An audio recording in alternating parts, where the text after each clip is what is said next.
Assalamualaikum warahmatullahi wabarakatuh. Selamat pagi Anda semuanya. Apa kabarnya pagi hari ini? Semoga Anda semua berada dalam keadaan sehat walafiat, tidak kurang satu apapun. Nah, pagi hari ini kita akan lanjutkan lagi materi pembelajaran kita, di mana materi kita hari ini adalah tema 1, selamatkan makhluk hidup, subtema 3, ayo selamatkan hewan dan tumbuhan, pembelajaran 1. Pada pertemuan lalu, kita sudah membahas tentang cara perkembangbiakan hewan. Nah, perhatikan gambar yang Bapak tampilkan. Apakah kalian tahu hewan apakah itu? Ya, benar. Yang pertama itu adalah gambar gajah, kemudian harimau Sumatera, kemudian badak bercula 1, dan gambar burung cendrawasih. Nah, semua hewan yang ada tersebut adalah hewan yang langka. Apa itu hewan langka? Hewan langka adalah hewan yang populasinya hampir punah. Tahukah kamu kenapa hewan-hewan tersebut hampir punah? Salah satu penyebabnya adalah perburuan liar. Bisakah kamu bayangkan berapa banyak gajah yang harus dibunuh untuk mendapatkan gading sebanyak ini? Hewan-hewan tersebut diburu, ada yang untuk diambil dagingnya, ada yang diambil kulitnya, diambil gadingnya, diambil culanya, dan lain sebagainya. Jika terus diburu, tentu jumlah hewan-hewan tersebut akan semakin berkurang. Nah, selain perburuan liar, penyebab lainnya bisa dikarenakan bencana alam, misalnya gunung meletus, kemudian kebakaran hutan, dan lain sebagainya.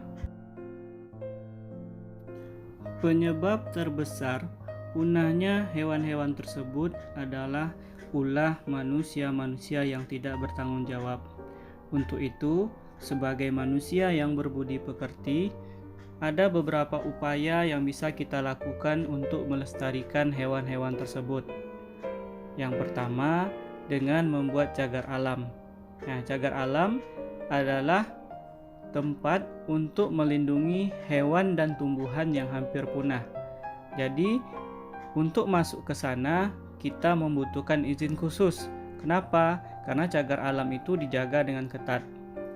Kemudian yang kedua, dengan membuat Swaka Marga Satwa. Nah, Swaka Marga Satwa adalah tempat yang dibuat untuk melindungi hewan-hewan yang hampir punah. Jadi berbeda dengan cagar alam tadi. Kalau cagar alam tadi untuk melindungi hewan dan tumbuhan, kalau pada Swaka Marga Satwa hanya untuk melindungi hewan saja. Kemudian yang ketiga, dengan cara membuat taman nasional. Nah, taman nasional adalah tempat yang dibuat untuk melindungi hewan dan tumbuhan yang hampir punah.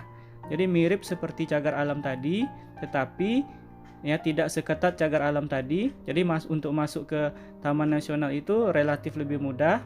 Kita bisa masuk ke sana misalnya untuk tujuan penelitian, pendidikan, dan rekreasi. Pelestarian hewan dan tumbuhan dapat digolongkan menjadi dua. Yang pertama, pelestarian in situ. Nah, pelestarian in situ adalah pelestarian hewan dan tumbuhan yang dilakukan pada habitat aslinya. Contohnya adalah cagar alam, taman nasional, Swaka Marga Satwa, dan lain sebagainya. Sedangkan yang kedua adalah pelestarian ex situ. Nah, pelestarian ex situ adalah pelestarian hewan dan tumbuhan yang dilakukan di luar habitat aslinya. Contohnya adalah kebun binatang. Nah, hewan-hewan yang dipelihara di kebun binatang itu habitat aslinya kan di hutan. Nah, jadi hewan tersebut dibawa keluar dari hutan, kemudian dipelihara di kebun binatang. Hewan dan tumbuhan telah banyak memberikan manfaat yang luar biasa, bukan hanya untuk penduduk Indonesia, namun juga penduduk di Asia Tenggara. Kondisi geografis yang sama membutuhkan pengaturan dan pemikiran agar penduduk dapat hidup berdampingan dalam memanfaatkan kondisi alamnya. Berikut ini Bapak akan ajak kalian jalan-jalan ya ke negara-negara Asia Tenggara untuk melihat kondisi politik negara-negara ASEAN. Pertama-tama kita menuju ke negara kita tercinta, yaitu Indonesia. Nah, negara Indonesia, bentuk negaranya adalah republik, di mana kepala negara sekaligus kepala pemerintahnya dipimpin oleh seorang presiden. Ibu kota negaranya adalah Jakarta, bahasa nasionalnya adalah bahasa Indonesia, mata uangnya rupiah, kemudian hari kemerdekaan tanggal 17 Agustus tahun 1945, sedangkan lagu nasionalnya adalah Indonesia Raya. Dari Indonesia, kita menuju ke negara jiran atau negara tetangga kita, yaitu Malaysia. Malaysia, bentuk negaranya adalah kerajaan, di mana kepala negaranya adalah seorang sultan, kemudian kepala pemerintahannya adalah seorang perdana menteri. Ibu kota negaranya adalah Kuala Lumpur. Bahasa Melayu, Inggris, Cina, dan Tamil. Mata uangnya ringgit. Hari kemerdekaan tanggal 31 Agustus tahun 1957. Lagu nasionalnya Negaraku. Berikutnya kita menuju Singapura. Singapura, bentuk negaranya adalah republik. Kepala negaranya adalah seorang presiden. Kepala pemerintahan Perdana Menteri. Ibu kota Singapura, bahasa Melayu, Inggris, Mandarin, dan Tamil. Mata uangnya adalah dolar Singapura. Hari kemerdekaan tanggal 9 Agustus tahun 1965. Lagu nasional Majulah Singapura. Berikutnya kita ke Thailand. Thailand, bentuk negaranya adalah kerajaan, di mana kepala negaranya adalah seorang raja, kemudian kepala pemerintahannya adalah Perdana Menteri, ibu kotanya Bangkok, bahasanya bahasa Thai, kemudian mata uangnya baht. Hari kemerdekaannya tidak ada karena Thailand adalah satu-satunya negara di Asia Tenggara yang tidak pernah dijajah oleh negara lain. Lagu nasional Pleng Chat. Vietnam, bentuk negaranya adalah republik, kepala negaranya seorang presiden, kepala pemerintahannya adalah Perdana Menteri, ibu kotanya Hanoi, bahasa nasional Vietnam, mata uang dong. Hari kemerdekaan tanggal 2 September tahun 1945.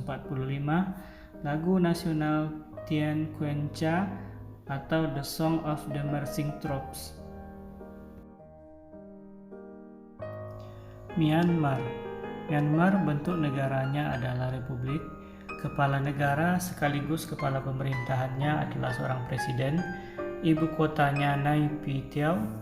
Bahasa nasionalnya Myanmar. Mata uang Kyat. Hari kemerdekaan tanggal 4 Januari tahun 1948.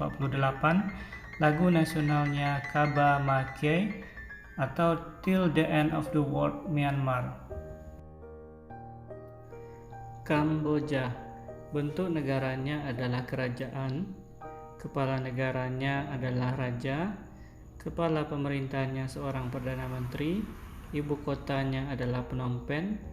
Bahasa nasional Khmer. Mata uang riel. Hari kemerdekaan 9 November tahun 1953. Lagu nasionalnya No Courage atau The Royal Kingdom. Laos, bentuk negaranya adalah republik. Kepala negaranya adalah seorang presiden. Kepala pemerintahannya Perdana Menteri. Ibu kota Vientiane. Bahasa nasional Lao. Mata uang Kip. Hari kemerdekaan tanggal 19 Juli tahun 1949. Lagu nasional Peng Sat Lao atau Hymn of the Lao People. Brunei Darussalam, bentuk negaranya adalah kerajaan. Kepala negaranya adalah seorang sultan. Ibu kota Bandar Seri Begawan. Bahasa Melayu dan bahasa Inggris. Mata uang Brunei dolar. Hari kemerdekaan 1 Januari tahun 1984. Lagu nasional Allah Peliharakan Sultan. Setelah kalian mendengar penjelasan tentang keadaan politik negara-negara ASEAN, tugas kalian adalah membuat diagram Venn untuk membandingkan dua negara ASEAN terkait kehidupan politiknya. Cukup sekian pembelajaran kita hari ini. Lebih dan kurang Bapak akhiri dengan Assalamualaikum warahmatullahi wabarakatuh.